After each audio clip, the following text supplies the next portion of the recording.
You're listening to The Real Short Box, a comic book podcast made for geeks by geeks.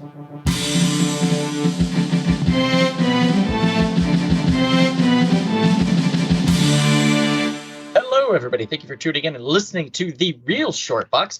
My name is Donald, and I am here, as always, with my true companion, the Frick to my Frack, the Ying to my Yang, the Laurel to my Hardy, the Abbott to my Costello, Kevin.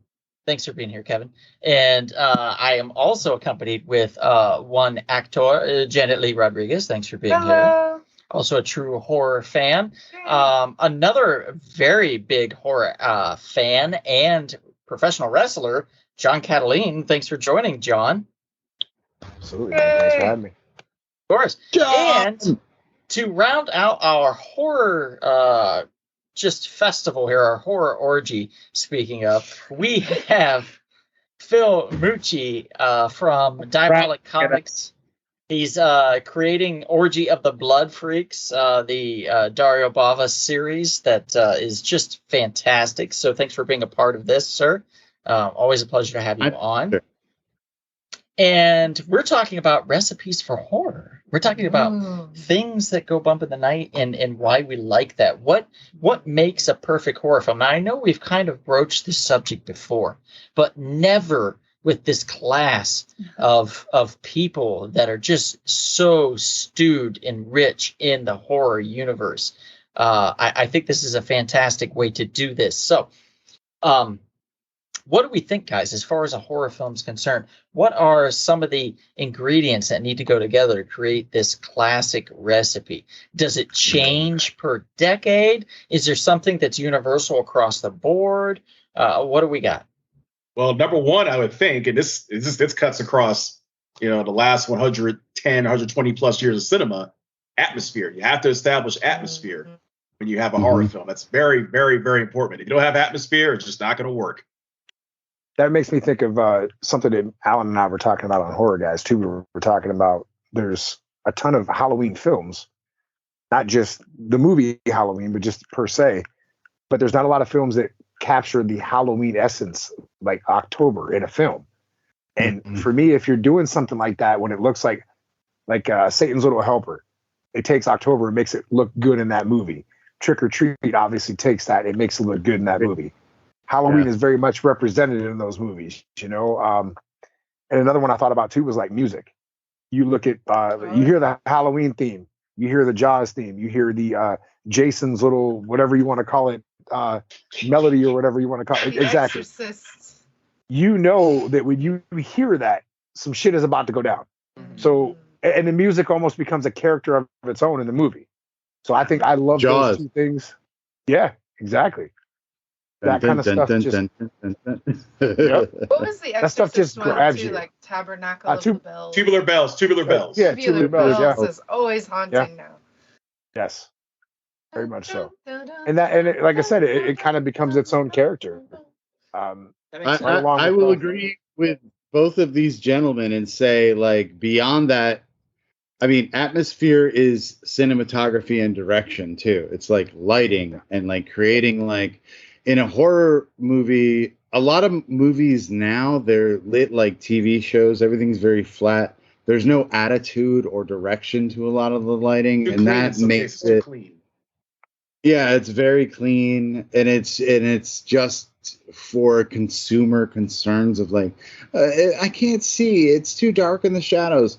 Dark in the shadows is where horror lives. Right. Like it should be dark in the shadows. Does anybody notice? Means like mystery, and that's another that would be another aspect that I would have to say is important about horror, is like the fact that you don't know what the fuck is going on and everything that you're of surprise. There is the mystery. The scariest scenes in a horror movie is when there's something in the shadows that comes crawling out all of a sudden. That fucking terrifies you. We were just because that's like with Relic.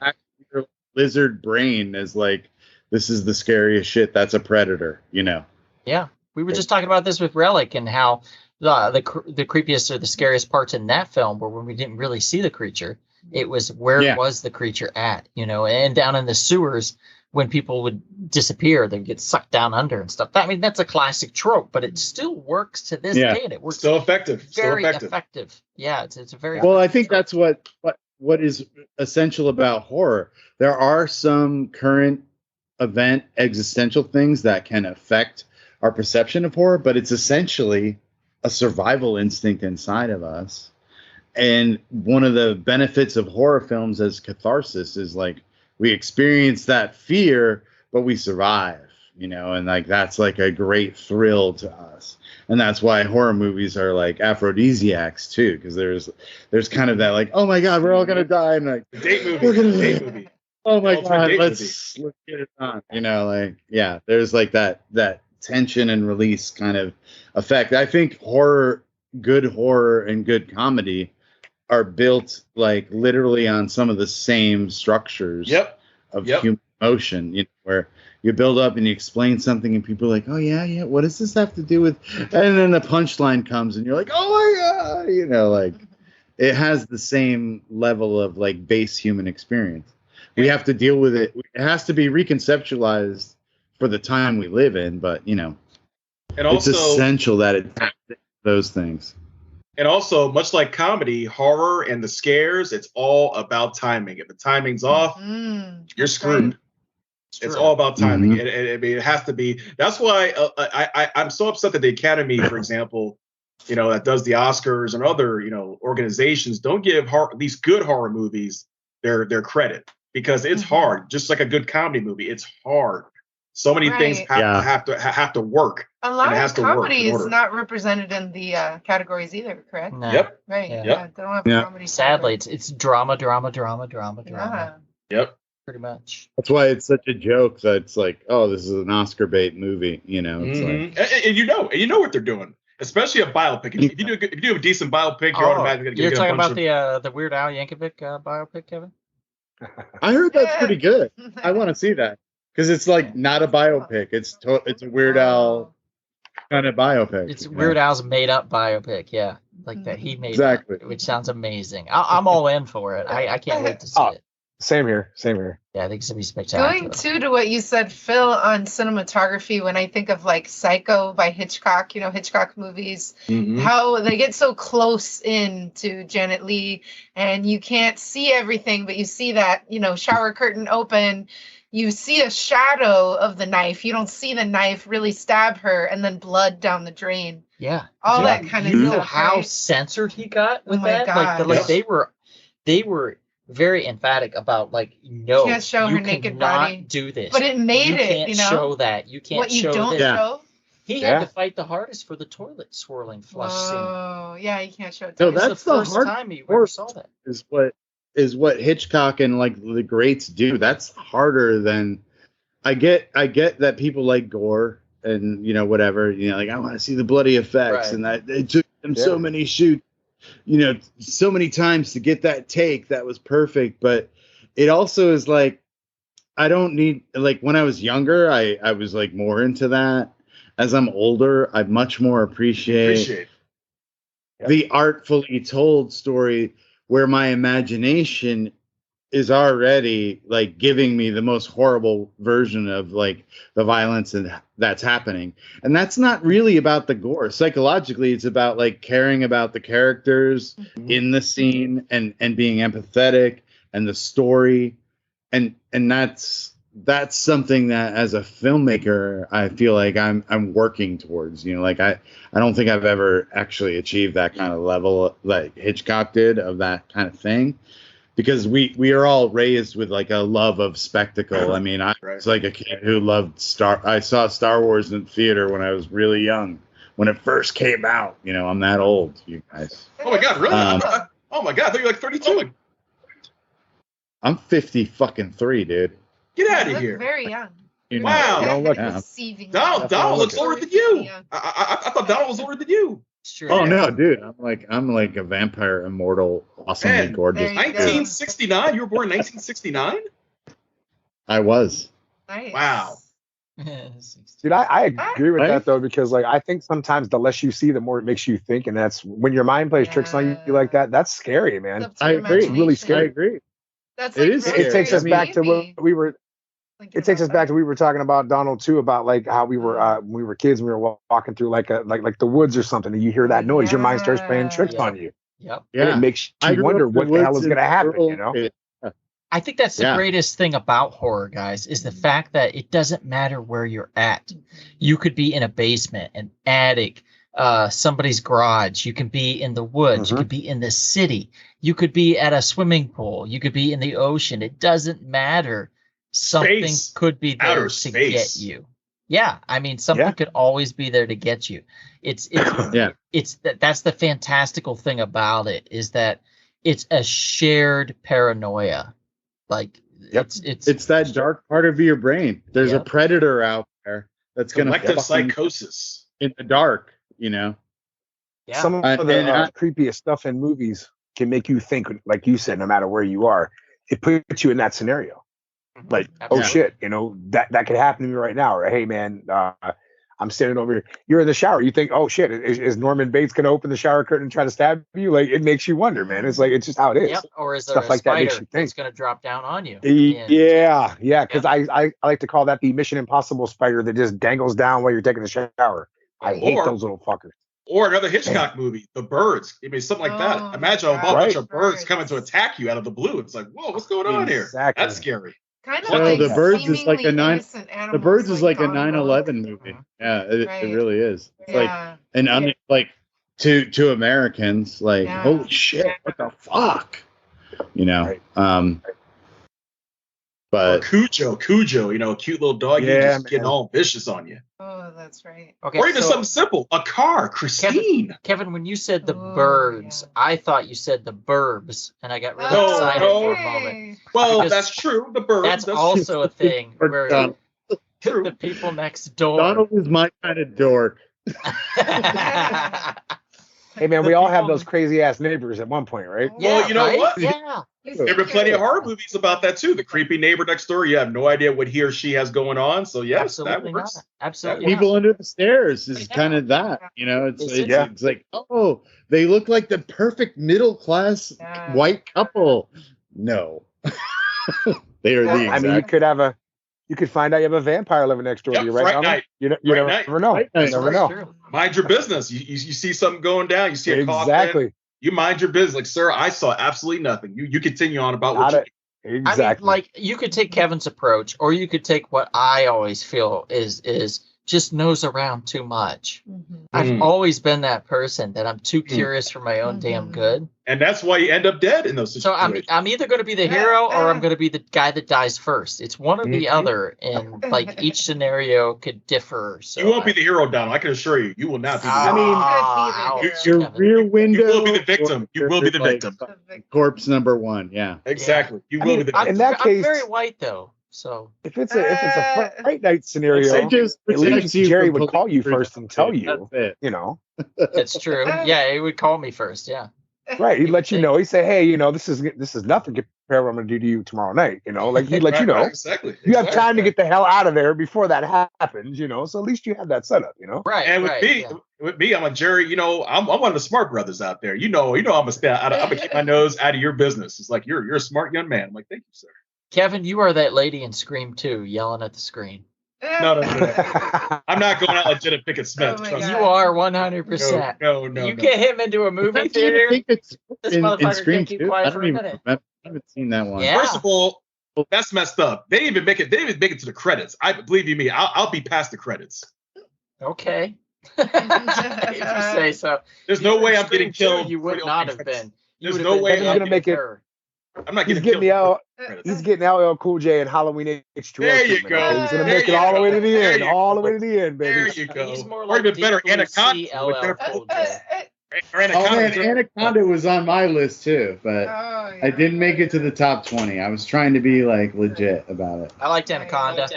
I liked Anaconda. It was I like dumb horror movies. You know, there just wasn't enough of them, and the effects were in that middle ground. From practical and rubber shit, which I liked, to CGI, which I didn't like at first, but got way better, you know, by Lord of the Rings and shit like that. Yeah. And even now, Anaconda to me was like, I watched it, and my friends were like, that was the dumbest fucking shit ever. I'm like, yeah, it's kind of awesome. Snakes, yes. Snakes on a plane, or for John, spiders on a plane. Oh, there you go. Oh, well, that's later. I mean, arachnophobia. I can't get with you on that, but you know.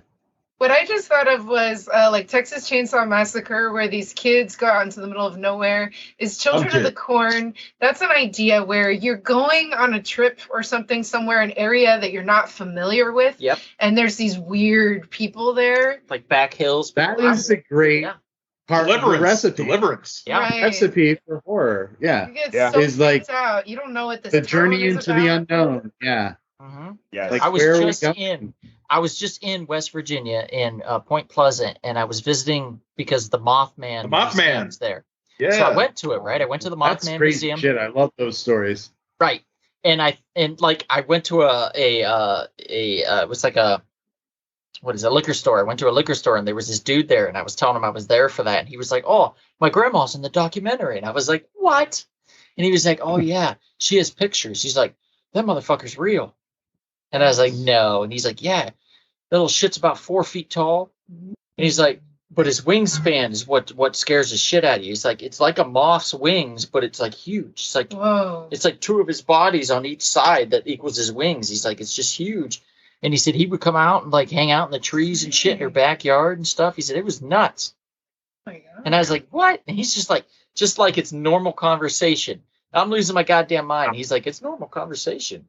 And so then we went down to where the Mothman was seen in like these old armory areas where they would put all the shit, like all the bullets or whatever, the fucking military stuff, because it was foggy or cloudy there a lot. So the satellites and stuff couldn't pick it up. So they went there to Point Pleasant.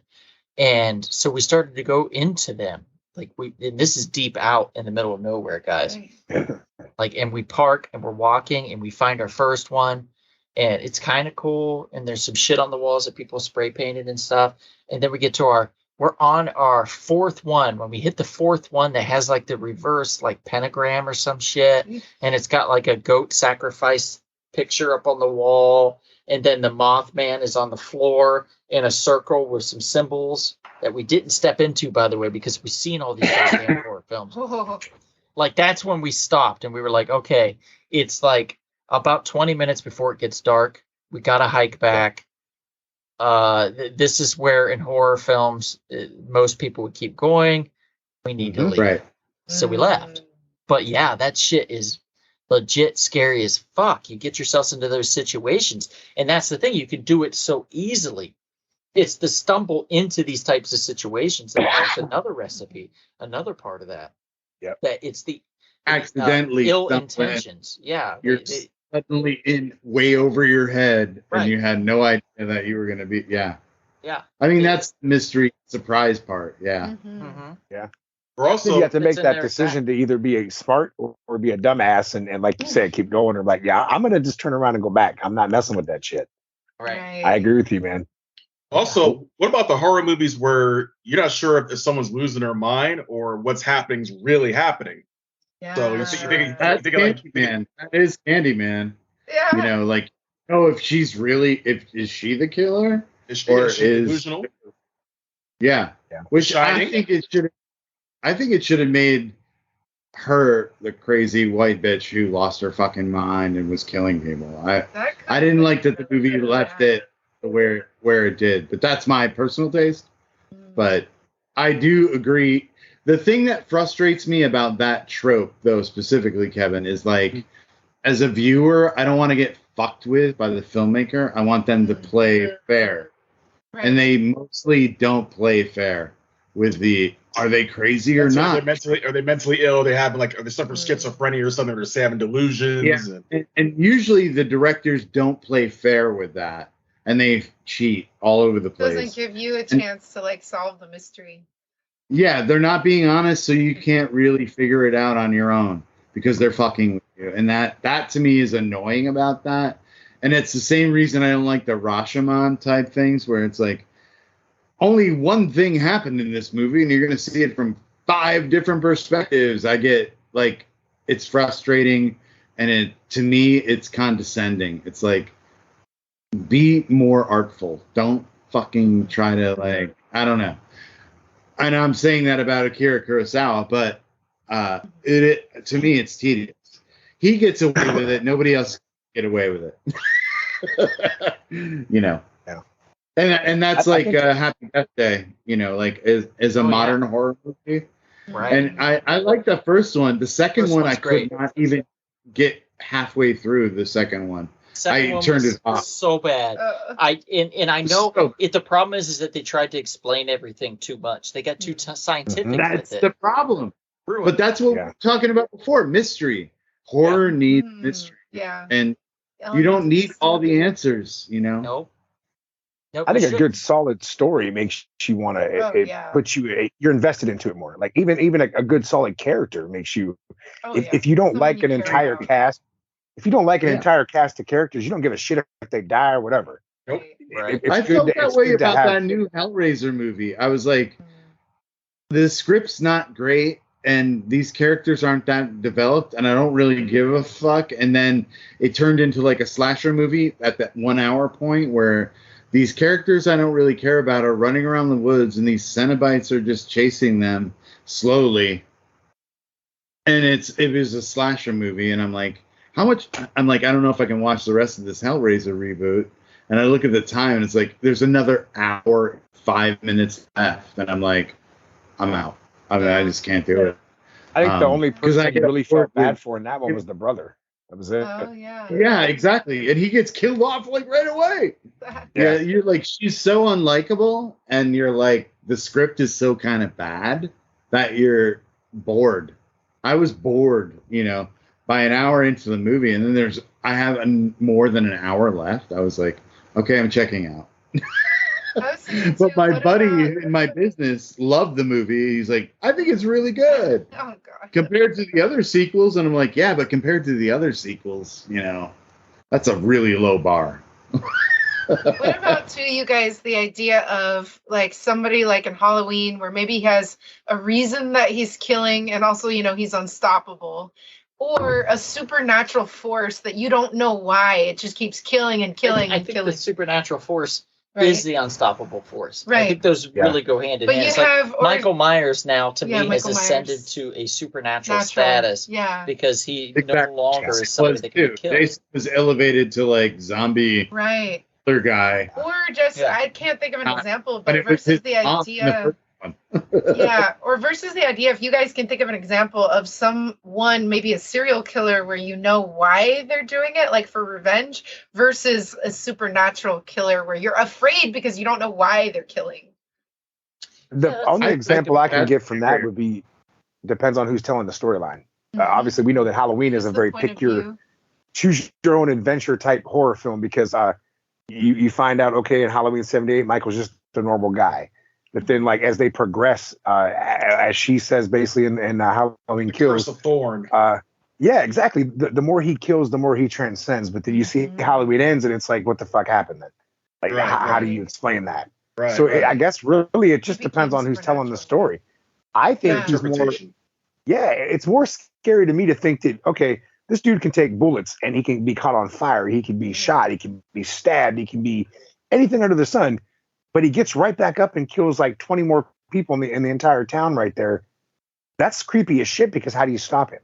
And we don't know what was the reason for killing those specific people.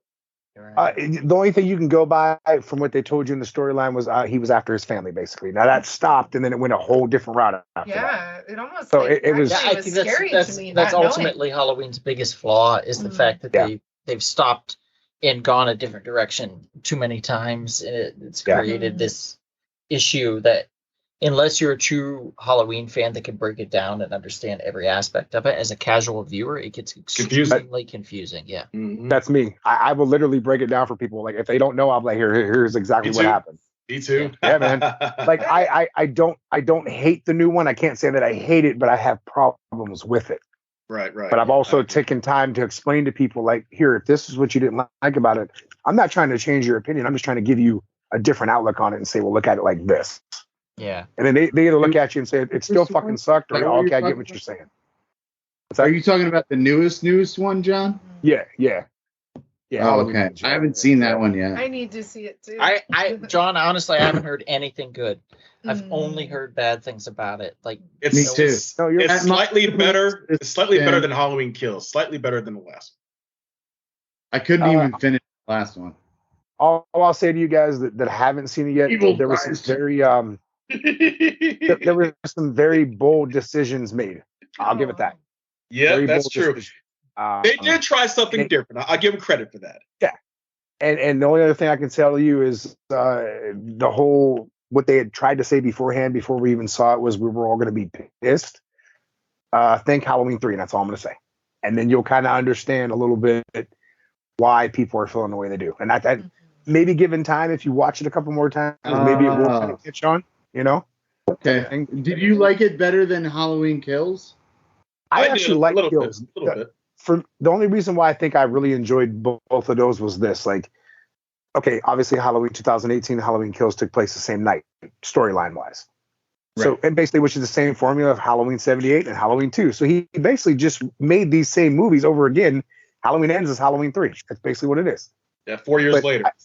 Right. I like Really? it. Yeah, To an it's extent, really to an extent, yes.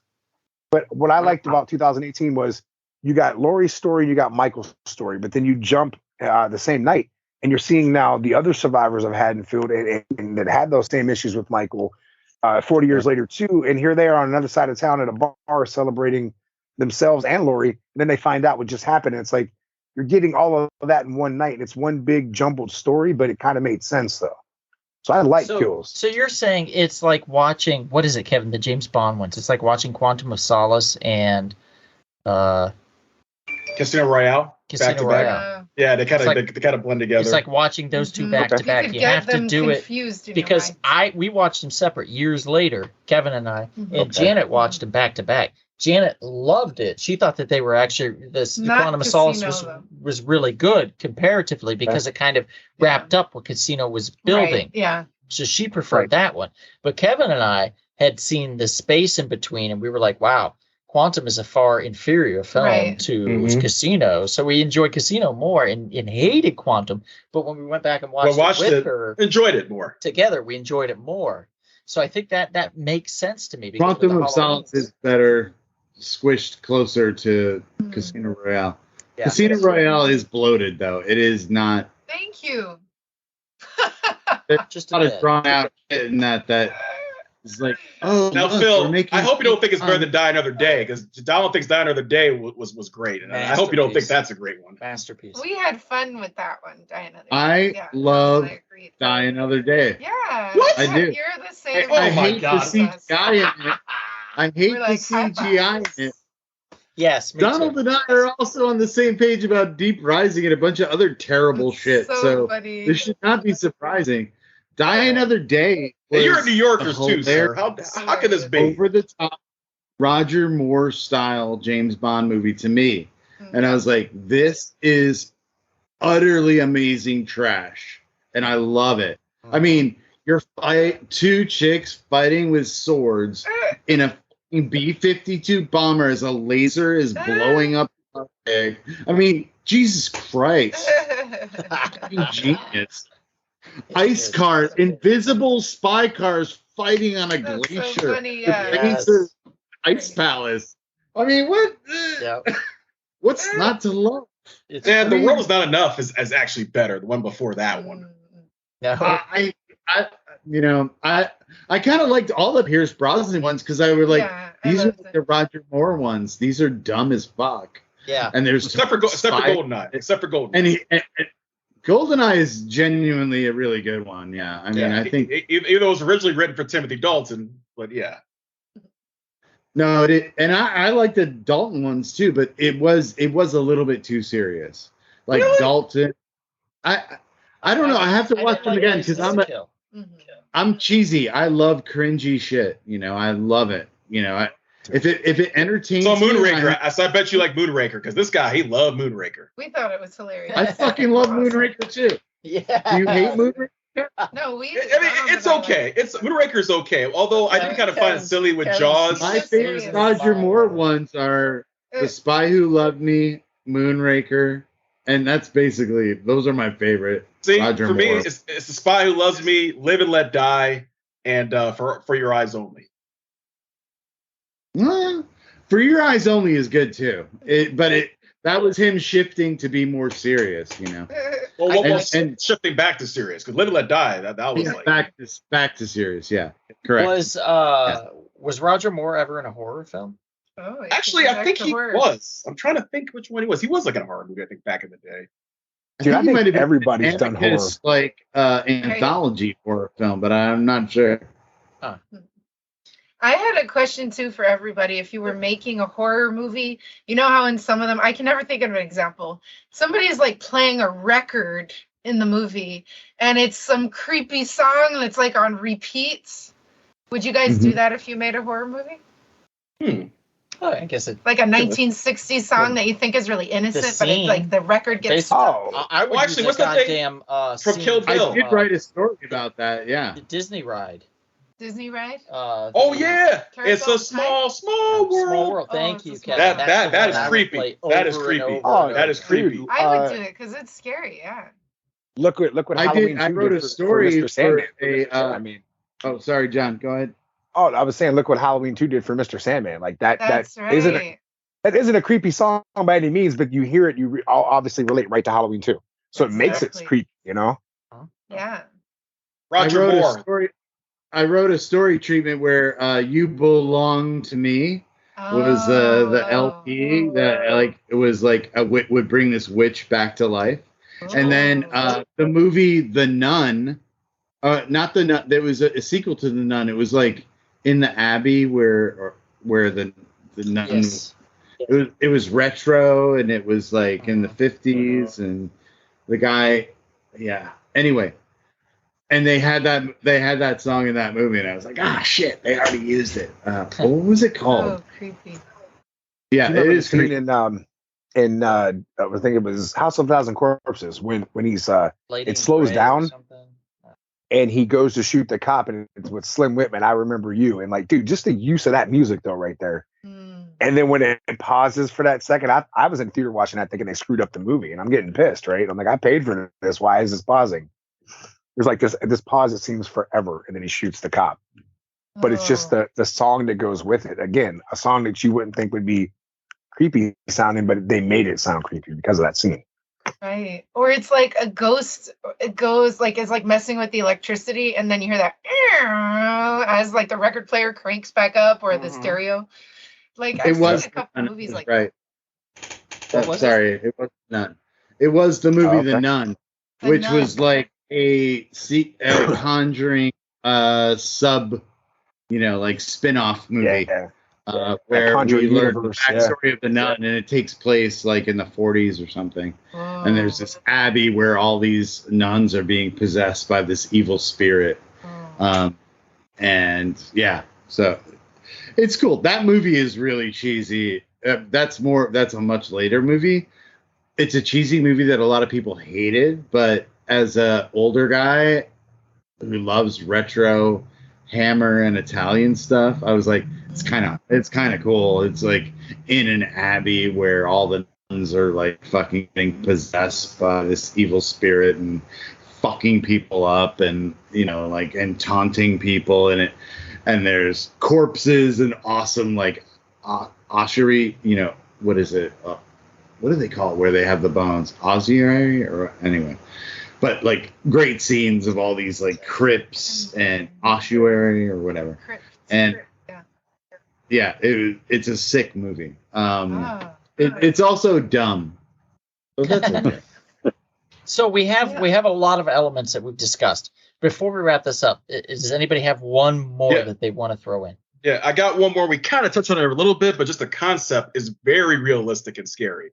And that's the 28 days later type concept. Where a virus just runs wild. You're talking coronavirus, aka COVID-19, 2 years ago. That's what you're talking. Yeah, sadly.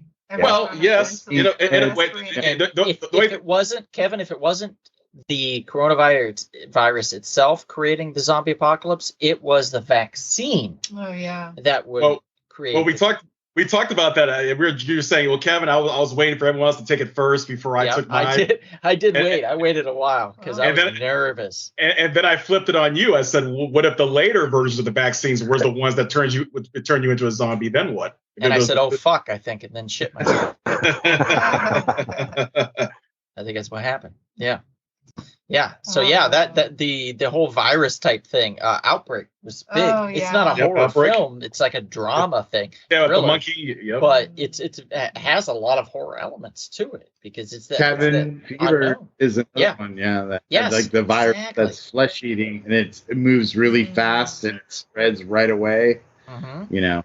Good idea. no, I mean, I think that's the most likely horror. That's why that one's scary. Because in real life, throughout history, you've had smallpox. We all just went through it. big. Yeah. Yeah. Millions of people just died from a fucking virus. You know? Yep. Yeah.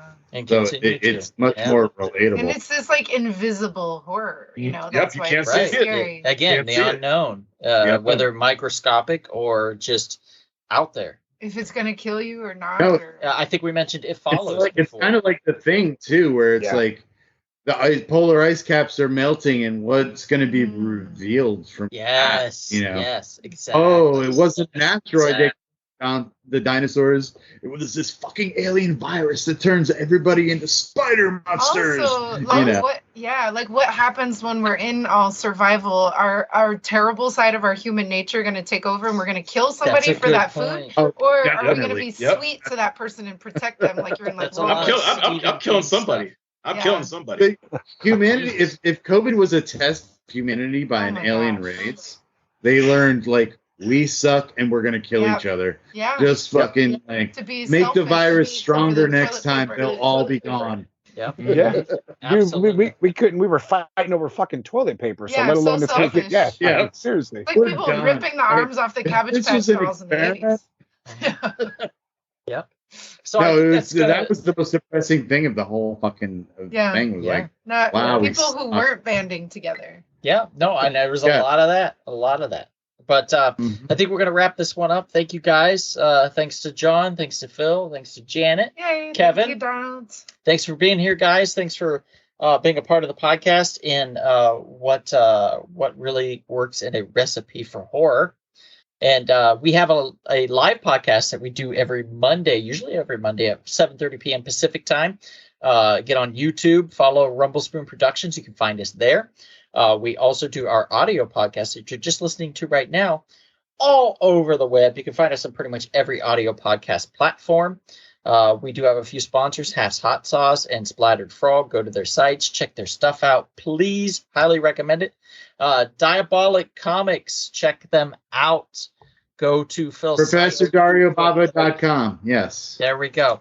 And John does a podcast called The Horror Guys. Check that out, please. It's on YouTube. Definitely give that a listen. Follow Janet Lee Rodriguez's work. Follow Kevin's work. Follow my work. Kevin Green. Thanks to everybody. And if we don't see you out and about anytime soon, perhaps we'll see you.